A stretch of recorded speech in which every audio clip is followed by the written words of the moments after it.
Good morning.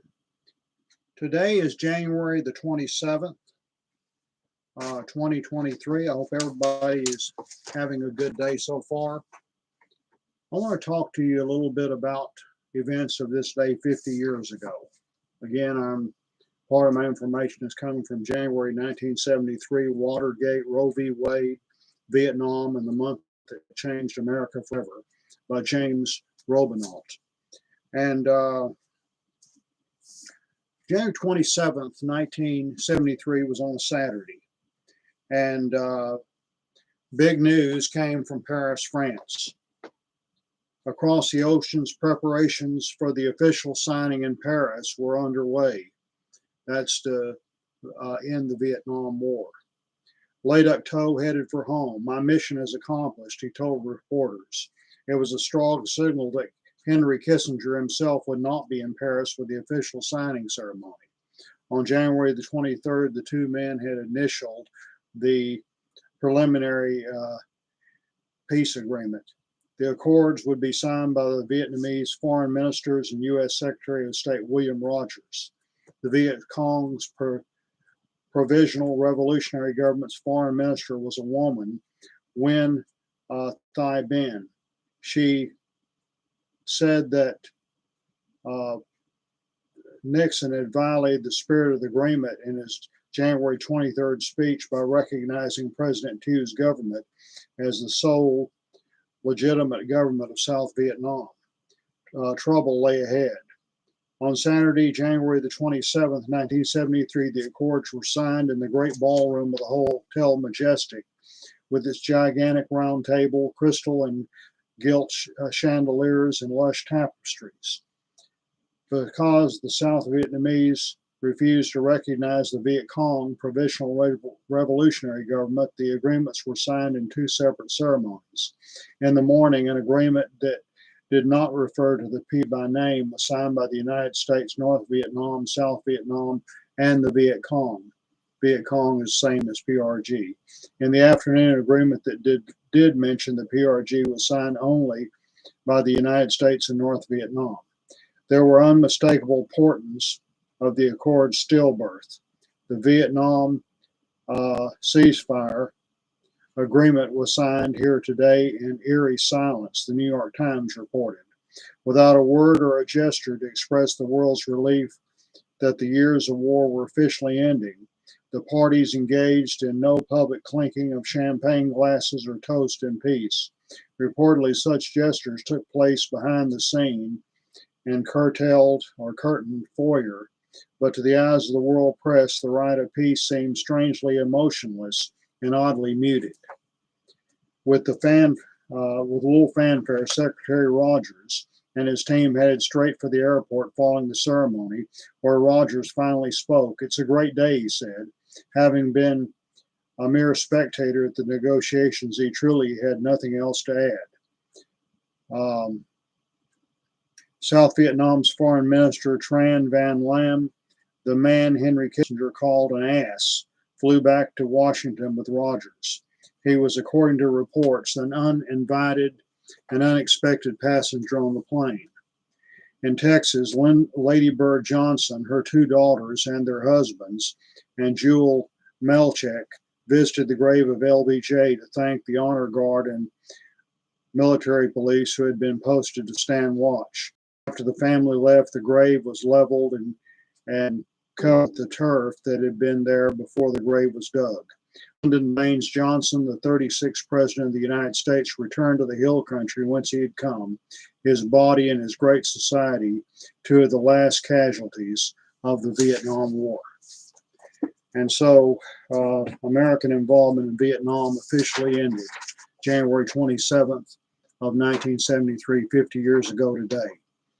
And on that day, as the war drew to a close, the Selective Service system announced there would be no further draft calls.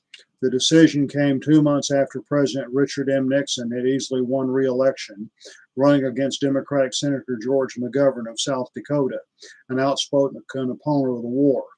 In the 1968 presidential campaign, Nixon had promised to end the draft. During his time out of office, the GOP nominee had become interested in the prospect of an all-volunteer force. Nixon was influenced by Martin Anderson, an associate professor at Columbia University. Nixon thought ending the draft could be an effective political weapon against burgeoning anti-war movement. He believed middle-class youth would lose interest in protesting the war once it became clear they would not have to fight and possibly die in Vietnam. And while there was no substantial opposition to an all-volunteer military in the Defense Department or Congress, Nixon took no immediate action toward ending the draft in the early years of his presidency. Rather, the president named a commission headed by Thomas Gates Jr., a former Secretary of Defense in the Eisenhower administration, to examine the issue. Gates initially opposed the all-volunteer Army idea, but changed his mind as the 15-member panel did its work. The commission issued its report in February 1970. It found adequate military strength could be maintained without conscription. The draft law was due to expire at the end of June 1971.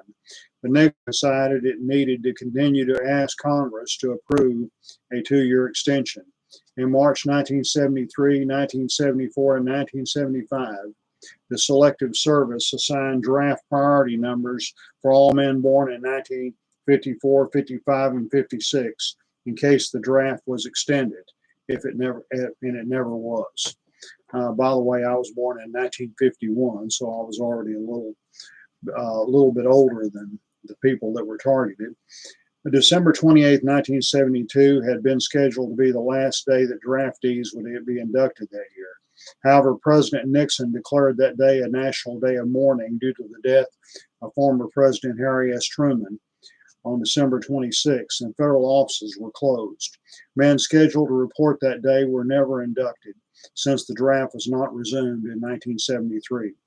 Command Sergeant Major Jeff Millinger, believed to be the last drafted enlisted ranked officer still on active duty, retired in 2011.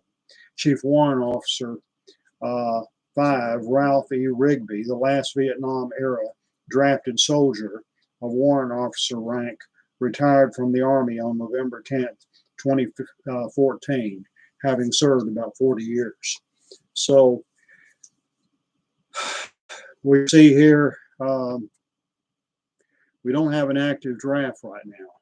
In preparing for this recording, I did research on the internet and YouTube and found that there was some people talking about resuming a draft, and especially in case, further action needed in the war between Russia and Ukraine. My prayer to God is that American troops never are sent there, and that there will not be a World War III, which that could escalate into, and that the draft would never be resumed. This day and time, we faced so many efforts to turn back the clock on progress. Civil rights, on voting rights, those were steps forward. In my opinion, ending the draft was a step forward, and moving to things that are progressive, that's desirable in society. Now, not everybody agrees with that point of view. But there's certainly an effort at voter suppression and turning back the clock of time on many things, and I just pray it doesn't happen. But getting back to January 27th, 1973. Well, at the time, I was in the last semester of my senior year at Baylor, and I was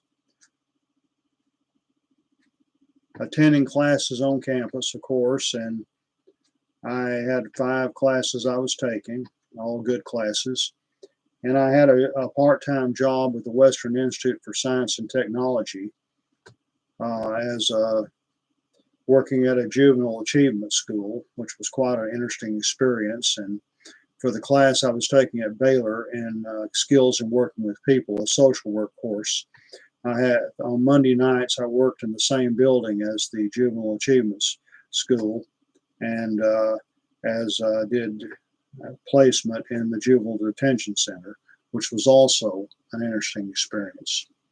And I have, it was a good semester as a whole. I graduated on May 18th, 1973. However, as I pointed out in previous videos, I'd had a very traumatic experience on January 14th, just 13 years before 13 days before the event I'm talking about, in which I was voted out of the Whitney Missionary Baptist Church in Whitney, Texas. There was a teens youth center called the Attic that had opened up, and a teen dance place, and we had run-ins, and my views on both dancing and race relations were very different than that of the majority of the congregation. That's why I got voted out. But on Saturday night, January 27th, the clipping about me that appeared in the Hillsborough Daily Mirror was posted on the bulletin board at the Attic. And I made arrangements to, at least for a few Sundays, to hold services there at the Attic on Sunday morning. It didn't, we weren't able to do that very long. There was just a lot of community opposition, but we did some good while we enjoyed it, and it was a good experience while it lasted. But I was able to make an announcement about that, and the band lead singer for the band also mentioned the fact that on that day the Vietnam War had ended. And I said that's true, and the draft has also ended. So this was a very important day in history 50 years ago. Have a great day, and God bless all in the sound of my voice.